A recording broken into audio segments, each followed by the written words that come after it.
किरण sir, प्रतीक्षा ma'am, तुम्हा दोघांना प्रश्न आहे.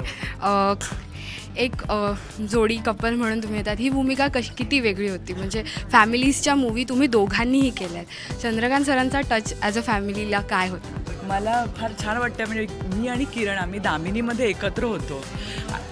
त्याच्याही आधी पहिली आमची दोघांची मालिका, पहिलं काम कमर्शियली हिचं आणि माझं तर पहिलं काम 1900 माझं पण सांगत नाही तर दिनमान नावाची मालिका आम्ही दोघांनी एकत्र केली. त्याच्यानंतर मग 96 साली आम्ही पहिली मराठी डेली सोप एकत्र केली, दामिनी.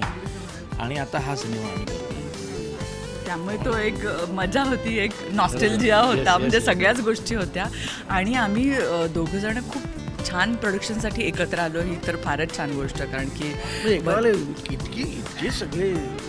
इतके सगळे मस्त माणसं सगळे एका वेळेला जमतात. त्याच्यात काही मजाच नाही. म्हणजे प्रशांत रवी आहे, चंद्रकांत कुलकर्णी, वंदना गुप्ते, दिलीप प्रभावळकर, महेश लिमये आमचा कॅमेरामन, प्रतीक्षा आहे, सई तामणकर आहे, आलोक आहे. म्हणजे icing on cake, cherry on cake, म्हणजे किती गोष्टी त्याच्यात आहेत असं म्हणायला पाहिजे. की म्हणजे डिरेक्शन असेल, वंदना आणि यांनी सगळ्यांनी ज्या पद्धतीने म्हणजे प्रोडक्शनची आम्हाला म्हणजे मजा आपण ज्याला म्हणतो ना, की एक छान तुम्ही करा काम. आम्ही सगळे म्हणली जसं की मी एक हाक मारली आणि सगळे आले, पण तिने हाक मारली म्हणून सगळे आले, हे तितकंच महत्त्वाचं आहे. तेवढी क्रेडिबिलिटी असली पाहिजे ना त्याच्यासाठी. तर ती क्रेडिबिलिटी डेफिनेटली होती, म्हणूनच सगळेजण एकत्र आले.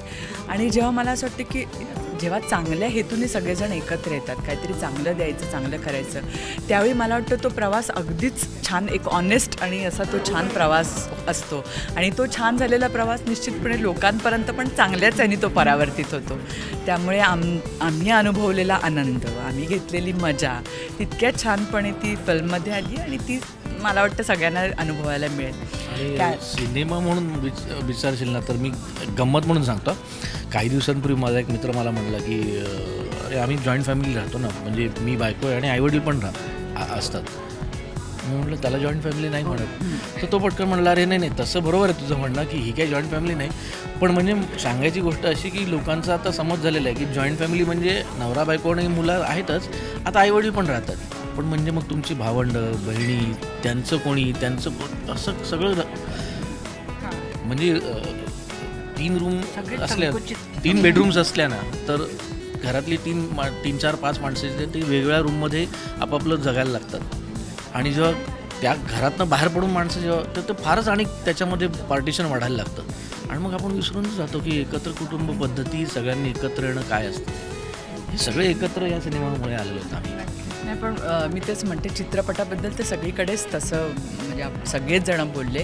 मी थोडंसं कॅरेक्टरविषयी पण सांगेल की यातली सगळी कॅरेक्टर्स ही कोणीच म्हणजे असं तू म्हणू शकत नाही की, नाही तर जनरली असं विचारलं जातं ना पॉझिटिव्ह आहे का निगेटिव्ह आहे. त्याच्यात पॉझिटिव्ह निगेटिव्ह असं काही नाहीच आहे. हे पात्र आहे म्हणजे पात्र म्हणजे तुम्हाला ते वाटलं पाहिजे. तुम्ही आजूबाजूला तुम्ही घरात दुसऱ्यांच्या डोकावून बघितलं किंवा स्वतःच्या घरात पण तुम्ही बघितलं डोकावून, तर तुम्ही असं सांगू शकाल की अरे हां, हे माझ्या घरातलं हे कॅरेक्टर, हे माझ्या घरातलं हे कॅरेक्टर आहे. तर अशी आता म्हणजे ही सुजाताचं कॅरेक्टर, हे बाळाचं कॅरेक्टर आहे की असंच आहे ते. म्हणजे ज्याला कधी कधी कॅरेक्टरचा ढाचा दिलेला असतो, पण इथे मला असं वाटतं की हाडा मासाचं कॅरेक्टर आहे ते. म्हणजे इतकी खरी वाटावीत अशी ती कॅरेक्टर आहेत. आणि तीच मजा अगदी पाहिलेली आहेत आणि तुम्हीही पाहिलेली असणार. आणि त्यामुळेच तुम्हाला आतून जे काय जाणवणार आहे ना, ते तुम्ही हा चित्रपट बघताना निश्चितपणे जाणवणार आहे असं मला वाटतं. आणि त्याचा तुम्ही सगळ्यांनी आनंद घ्या.